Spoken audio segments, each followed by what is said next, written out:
नमस्कार दोस्तों, स्वागत है आपका इन्फॉर्मा इस अकेडमी पर। आज की इस वीडियो में हम जल प्रदूषण को देखेंगे। इससे पहले हमने जो प्रदूषण है, अलग-अलग प्रकार के, जैसे वायु प्रदूषण को डिटेल से देखा है। उसकी निगरानी का जो तंत्र है, वह क्या है, उसको हमने डिटेल से समझा है। इस तरीके से जो सीपीसीबी है, वह काम करता है, वह हमने समझ लिया। इसके जो कार्यक्रम हैं, वह कौन-कौन से हैं, वह हमने समझ लिया। यानी वायु प्रदूषण से संबंधित उन सारे तथ्यों को हमने समझ लिया है, जो परीक्षाओं में आपसे पूछी जाती है।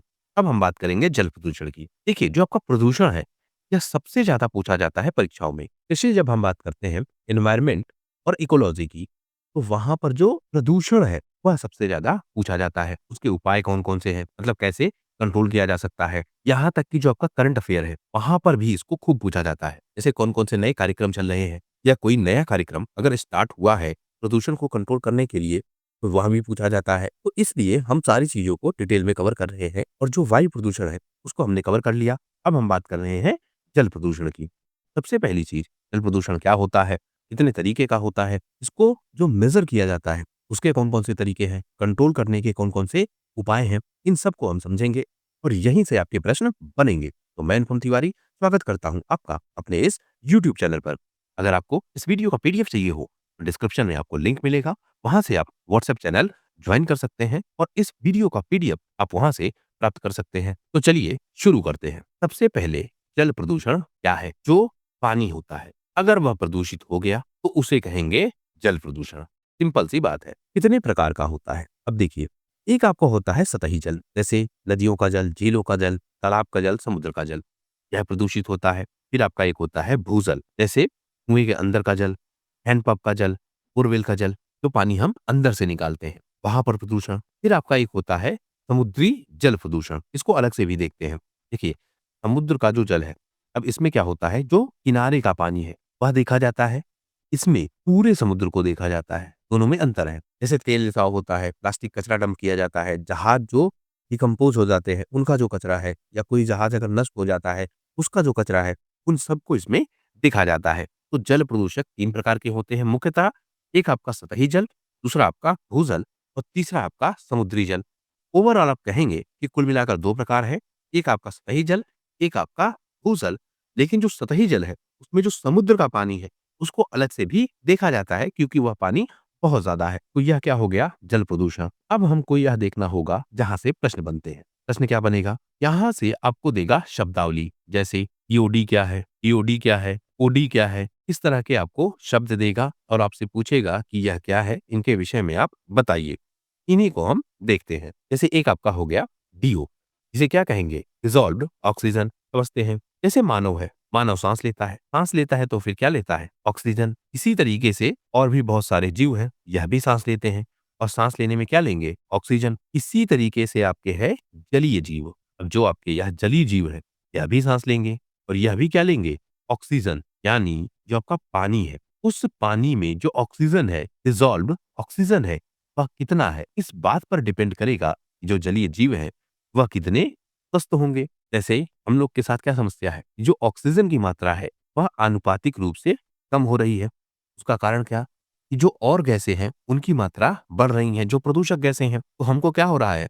ऑक्सीजन की सप्लाई कम और सांस लेने में समस्या। इसका मतलब क्या? बीमारियां। इसी तरीके से जो जलीय जीव है या फिर पानी के जीव हैं, उनके लिए भी चाहिए ऑक्सीजन और उसी ऑक्सीजन को कहेंगे डिसॉल्व्ड ऑक्सीजन। अगर पानी अच्छा है, तो डीओ कितना होना चाहिए? जैसे पीने का पानी है, तो डिसॉल्व्ड ऑक्सीजन होनी चाहिए 7 से 9, कम ज़रूरत होगी। इसी तरीके से अगर नहाने लायक पानी है, तो उसमें जो डिसॉल्व्ड ऑक्सीजन है, वह 6 से 8 होनी चाहिए। जो मछली पालन है, इसके लिए होनी चाहिए 6 से 10 और जो नदियाँ हैं, झील है, इनके लिए होनी चाहिए 8 से 12। अब देखिए यहाँ ज़्यादा है, क्यों ज़्यादा है?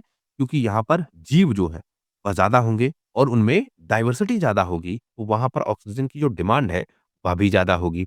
इसी तरीके से जो खराब पानी है, उसमें डीओ कितना होता है? 0 से लेकर 2 तक। तो डिसॉल्व्ड ऑक्सीजन क्या हो गया? क्या समझ गए? कितना स्तर होना चाहिए, वह आप समझ गए। क्या इम्पोर्टेंट फैक्ट है, आप ध्यान रखिएगा कि जो नदी है, झील है, उसमें जो डिसॉल्व्ड ऑक्सीजन है, उसकी मात्रा ज़्यादा चाहिए होगी। क्यों चाहिए होगी? क्योंकि जलीय जीव वहाँ पर खूब हैं और उनको ऑक्सीजन की ज़रूरत है। अगली बात हम करें, तो यह डीयू है, डिसॉल्व ऑक्सीजन है, यह कम क्यों हो जाता है? ज़ाहिर-सी बात है, हम पानी में कुछ ऐसा मिलाएँगे, इसकी वजह से यह कम हो जाएगा। तो क्या-क्या कारण है?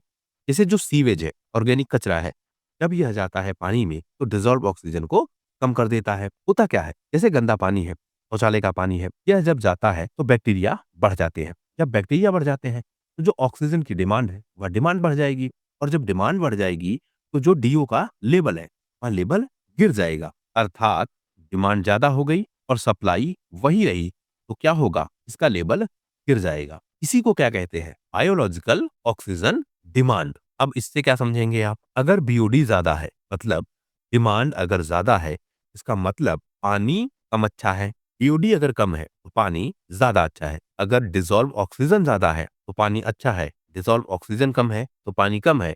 अगर बीओडी ज्यादा है मतलब डिमांड ज्यादा है तो पानी खराब है, अगर डिमांड कम है तो पानी क्या है, अच्छा है। अंतर आपको ध्यान रखना होगा। इसके अलावा अगर टेम्परेचर बहुत ज्यादा बढ़ जाता है, इसकी वजह से भी क्या होता है, जो ऑक्सीजन है वह कम हो जाता है और बीओडी जो है वह बढ़ जाएगा। फिर आपका एक है यूट्रोफिकेशन। क्या क्या है, जैसे जो आपके शैवाल हैं वह क्या करते हैं, दिन में ऑक्सीजन बनाते हैं और रात में उसको कंज्यूम भी करते हैं। अब इसमें होगा क्या, आपने डाल दिया खाद या फिर जो यह ऑर्गेनिक कचरा है यह चला गया पानी में, इसने रिलीज किया नाइट्रेट फास्फेट। अब इससे क्या होगा, इसको मिल गई खाद, और जब मिल गई खाद तो यह तेजी के साथ बढ़ने लगेगा। जब यह तेजी के साथ बढ़ने लगेगा तो इसकी जो डिमांड है वह डिमांड क्या होगी, इंक्रीज हो जाएगी। लेकिन इसके द्वारा जो सप्लाई है वह सप्लाई भी क्या हो जाएगी, इंक्रीज हो जाएगी। ऐसी बात है, जो शैवाल बढ़ेंगे वह दिन में ज्यादा ऑक्सीजन बनाएंगे और लेकिन रात में उसको कंज्यूम भी कर लेंगे। यहाँ पर इम्पैक्ट नहीं पड़ेगा। लेकिन जब यह शैवाल समाप्त होंगे, अब यह क्या होंगे, सड़ेंगे। और क्योंकि यह बढ़ चुके थे, तो जब अब यह सड़ेंगे तो जो बैक्टीरिया है उनकी संख्या क्या होगी, ज्यादा होगी। और जब बैक्टीरिया की संख्या ज्यादा होगी तो जो ऑक्सीजन की डिमांड है वह क्या होगी, इंक्रीज हो जाएगी। इससे भी क्या होगा, डिसॉल्व ऑक्सीजन जो है वह कम हो जाएगा। फिर आपका है केमिकल प्रदूषण। यह भी क्या करेगा, ऑक्सीजन की मात्रा को घटा देगा। फिर आपका एक होता है बीओडी, हमने पीछे अभी चर्चा की, जैविक ऑक्सीजन डिमांड। अगर बीओडी ज्यादा है मतलब पानी खराब है, बीओडी अगर कम है मतलब डिमांड ज्यादा है, तो क्या है, पानी खराब। डिमांड कम है तो पानी क्या है, अच्छा है। बस इतना आपको ध्यान में रखना होगा। अब जो आपका बीओडी है और आपका जो डीओ है, इसके बीच संबंध क्या है, हमने देखा। अगर बीओडी ज्यादा है इसका मतलब बैक्टीरिया ज्यादा है, इसका मतलब ऑक्सीजन कंज्यूम कर रहे हैं और जो डिसॉल्व ऑक्सीजन है उसको कम कर रहे हैं। मतलब बीओडी अगर ज्यादा है तो डीओ क्या होगा, कम होगा। बीओडी अगर कम है तो डीओ क्या होगा, ज्यादा होगा। यही आपको ध्यान में रखना है। फिर आपका एक है सीओडी। सीओडी क्या है, केमिकल ऑक्सीजन डिमांड। अब यह क्या है, देखिए जो कचरा होता है वह दो तरीके का है, ऑर्गेनिक भी है और नॉन ऑर्गेनिक भी है। अब जो आपका ऑर्गेनिक है इसके लिए क्या होंगे, बैक्टीरिया या फिर ऐसे जैविक जीव तो इसको नष्ट करेंगे। लेकिन जो आपका केमिकल रिलीज होगा, जैसे एयर टैंकर लीक हो गया, पानी में केमिकल फैल गया, अब यह क्या है, रासायनिक कचरा, नॉन ऑर्गेनिक पॉल्यूटेंट। यह भी क्या करते हैं, जो ऑक्सीजन की सप्लाई है उस सप्लाई को ही ब्लॉक कर देते हैं। जैसे पानी है, पानी के ऊपर गिर गया तेल, तो यह क्या करेगा, ऑक्सीजन की सप्लाई को ब्लॉक कर देगा या और बहुत सारी चीजें करेगा, जिससे जो ऑक्सीजन का लेवल है पानी के अंदर वह कम हो जाएगा। तो इसको क्या कहते हैं, रासायनिक ऑक्सीजन डिमांड। अब यह चेक कैसे किया जाता है, पोटेशियम टाइक्रोमेट से। यह क्या है, एक ऑक्सीडाइजिंग एजेंट। तो बीओडी क्या है, यह बताएगा कि जो बायोलॉजिकल डिमांड बढ़ रही है वह क्या है। यूडी बताएगा कि जो रासायनिक कचरा है इसकी वजह से क्या चेंज आ रहा है। अगर सीओडी ज्यादा है मतलब केमिकल ऑक्सीजन डिमांड ज्यादा है और बीओडी उससे कम है, मतलब बायोलॉजिकल ऑक्सीजन डिमांड कम है, इसका मतलब क्या है, जो रासायनिक कचरा है वह बहुत ज्यादा है। यूडी ज्यादा है इसका मतलब क्या है, जो ऑर्गेनिक कचरा है वह ज्यादा है। यूडी ज्यादा है इसका मतलब क्या है, रासायनिक कचरा काफी ज्यादा है। फिर एक आता है आपका एमपीएन। यह क्या है, मोस्ट प्रोबेबल नंबर। का मतलब क्या, पानी जो होता है उसमें होता है कोलीफॉर्म बैक्टीरिया। अब यह आता कैसे है, जैसे जो सीवेज का पानी है जब यह जाकर मिल जाता है नदी के पानी से तो उसको प्रदूषित करता है। उसके लिए हमने एक अलग से मेथड बनाया है, मोस्ट प्रोबेबल नंबर। यानी जो सीवेज का पानी है या कोलीफॉर्म बैक्टीरिया है वह पानी में कितना है उसको हम अलग से नापते हैं और उसको कहते हैं मोस्ट प्रोबेबल नंबर। यह बताता है कि मात्रा कितनी है कोलीफॉर्म बैक्टीरिया की। जितना कम होगा क्या, एमपीएन मोस्ट प्रोबेबल नंबर जितना कम होगा, यानी कोलीफॉर्म बैक्टीरिया की जो संख्या है वह जितनी कम होगी उतना ही क्या होगा, साफ पानी होगा। सिंपल सी बात है कि जितना कचरा वहां जाएगा, यानी मल का जो कचरा है, सीवेज का जो कचरा है, वह जितना ज्यादा जाएगा उतना ज़्यादा ही क्या होगा, कोलीफॉर्म बैक्टीरिया बढ़ेगा, और कोलीफॉर्म बैक्टीरिया बढ़ेगा इसका मतलब यह है कि उसका नंबर बढ़ेगा। नंबर बढ़ेगा मतलब पॉल्यूशन ज़्यादा है, नंबर अगर कम होगा तो पॉल्यूशन कम होगा। तो इसीलिए कह रहे हैं कि जितना कम क्या है, एमपीएन, उतना साफ पानी होगा। एमपीएन के अलावा एक तकनीकी और है, भारत में यह कम इस्तेमाल होती है, लेकिन यह भी है, क्या है?